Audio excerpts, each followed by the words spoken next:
no? Bago tayo pumunta sa second set. Gusto ko lang mag-concentrate sa subscription. Pag-usapan natin.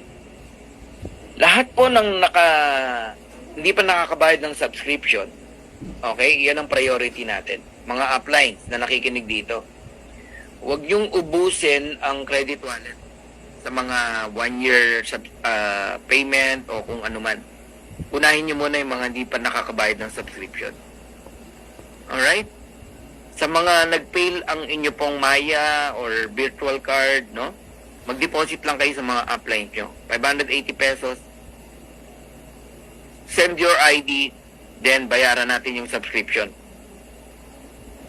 Ganun po ang gagawin natin. Okay? Mag-alagaan tayo sa isa't isa.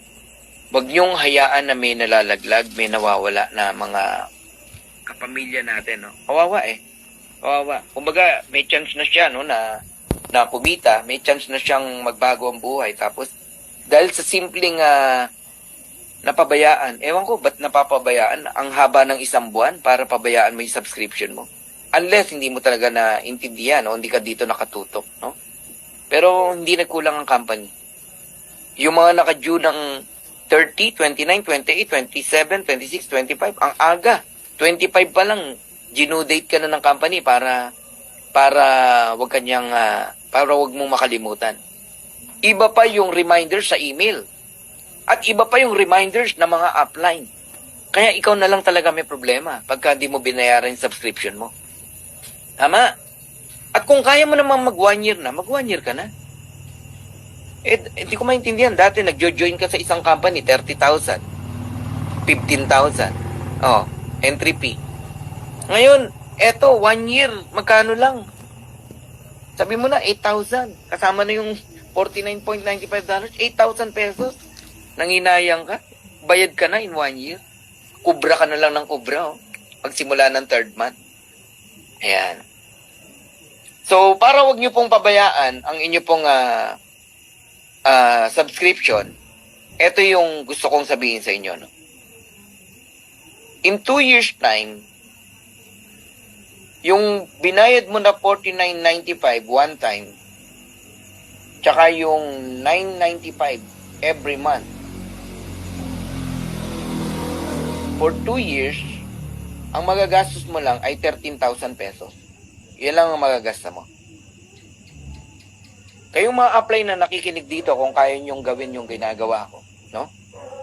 Pag direct mo, sabihin mo sa kanya, pag di ka kumita ng 2 years, yung 13,000 mo, ibabalik ko lahat. Pag hindi ka kumita, imposibleng di yan kumita. Kasi on the 3rd month, magsisimula ng kumita yan. Kahit sabihin mong $1 lang yan. Tama? Nadodoble yan eh. Palaki ng palaki yan eh. Oh, on the 4th month. Sige, $2 na lang. Oh. By 2 na lang, sabihin natin.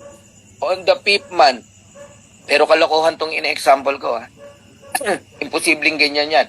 Okay, $8. On the 6th month, kung nakikinig ka, $16. Oh, bawi na ba yung $9.95 mo monthly? Ayan oh, $16 na yan eh. Sobra-sobra na yan eh. On the 7th month, magkano ka na? $32. On the 8th month, oh, $64 ka na. On the 9th month, $128 ka na. On the 10th month, $256 ka na. Wala kang ginagawang pag-iimbita ha. Subscription lang tong ginagawa mo. Oh, on 11th month, hindi ko nalaki yan eh. $512 ka na. Okay? Oh, saan na tayo? On the 12th month, magkano ka na? Urayin natin to. By 2 lang yan ha. $1,024 ka na. On the 13th month, $2,048 ka na. O 47. Nakita nyo na how powerful it is. Ang nilabas mo lang 13,000 pesos. Ang labanan 2 years. Pag di ka kumita, babalik natin yung 13,000 niya. Ayan na kinikita mo. Dollars siya, no? Oh. 102,000 na yan, no? Every month. Ano, bibitaw ka pa? Bibitaw ka pa? Yan ang sinasabi ko sa inyo. Ayan, mga example na ano yan, no? Kung lahat kayo kaya nyo i-explain yan sa mga direct nyo, walang bibitaw. Di ba? Eh, hindi naintindihan. Singil ka lang ng singil ng subscription, hindi pala naintindihan. Wala talaga, bibitaw talaga yan. Eh kung pina-attend nyo rito, tama si Lloyd, no? Si Cloyd. Dinadala nyo rito, eh di walang bumibitaw. Usually yung bumibitaw, hindi uma-attend. Hindi uma-attend. Ganun po yan.